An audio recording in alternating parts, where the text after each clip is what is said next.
ఇందాక అయితే మీరు గణేష్ గారు ఇప్పుడు మీరు మాట్లాడుతున్న దానికే ఒక క్వశ్చన్. కష్టాల్లో ఉన్నారు కాబట్టి నేను అనను అన్నారు. మీరు మీకు బతుకునిచ్చిన మీ దేవుణ్ణే విమర్శించారు. దాన్ని మేము ఎట్లా చూడాలి? నేనా? పవన్ కళ్యాణ్ గారిని ఏమన్నారు? నేను ఎక్కడో ఊహించుకున్నారు, ఇట్లా ఉండిపోయారు. రేవంత్ రెడ్డితో పోల్చారు, చాలా మందితో పోల్చి మాట్లాడారు. నెవర్. మీరు ఒకసారి వినండి అది బయట. నువ్వు చెప్పు తల్లి, ప్రాణం పోయినా నా డెడ్ బాడీ కూడా పవన్ కళ్యాణ్ విమర్శించు, మర్చిపో. వదిలే అమ్మ బంగారం. కాదు, నీకు తెలియదు. నేను చచ్చిపోయిన నా శవం కూడా పవన్ కళ్యాణ్ గా నీళ్ళెత్తి చూపుతాం. That is my blood, that is my character. మాట్లాడండి, వినండి అమ్మా. అన్న నేను చెప్పాలి, అమ్మాయికి సమాధానం చెప్పాలి. నా ప్రాణం పోయినా నేను ఫస్ట్ అధికారంలో ఉన్నప్పుడు ఒక రకంగా, అధికారంలో లేనప్పుడు ఒక రకంగా పిచ్చి పిచ్చిగా మాట్లాడటం. కానీ నా మనసుగా నచ్చితే దేవుడైనా ఎదిరిస్తా, నచ్చకపోతే నచ్చితే వాళ్ళు ఎవడైనా కాళ్ళు పట్టుకుంటారు. నా క్యారెక్టర్ అది.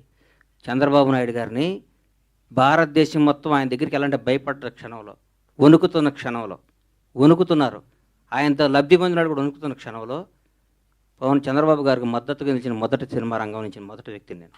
అది నా క్యారెక్టర్. నేను తెలుగుదేశం పార్టీ కాదు, నేను పవన్ కళ్యాణ్ మనిషిని. నేను ఎప్పటి నుంచి 2004 నుంచి నేను కాంగ్రెస్ కార్యకర్తని. నాకు పవన్ కళ్యాణ్, నా తల్లిదండ్రుల తర్వాత నేను పవన్ కళ్యాణ్ ప్రేమించాలి. పవన్ పోతే నాది బతికే కాదు. ఆయన జనసేన పార్టీ పెట్టినా కానీ నా బ్లడ్లో కాంగ్రెస్ ఉంది. నేను పార్టీకి, నేను రాజకీయం ఉంటే కాంగ్రెస్లో ఉంటే లేదా రాజకీయాలు మానేస్తా. అంతేగాని పవన్ కళ్యాణ్ కంటే నా తల్లిదండ్రుల తర్వాత నేను పవన్ కళ్యాణ్ ఇష్టపడాలి, జనసేనలో తిరగాలి. నేను ఏ రోజు ఒక్క రోజు కూడా నా కలలో కూడా బయట కాదు, కలలో కూడా పవన్ కళ్యాణ్ నేను విమర్శించను. నా ఇంట్లో, నా బెడ్రూమ్లో పవన్ కళ్యాణ్ ఫోటో ఉంటుంది. అది నా క్యారెక్టర్ అమ్మ.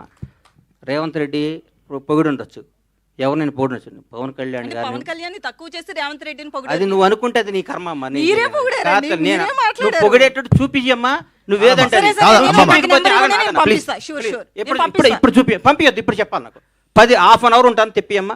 పవన్ కళ్యాణ్ ఇందాక 2 సార్లు అప్పుడు అట్లా అనబాకమ్మా. దయచేసి ఆగమ్మా, దయచేసి ఒక క్వశ్చన్ వేసే ముందు ఒక బాధ్యత గల మీద ప్రతిగా రంగం మీ అందరికీ చేతులు ఎత్తి నమస్కరిస్తున్నా.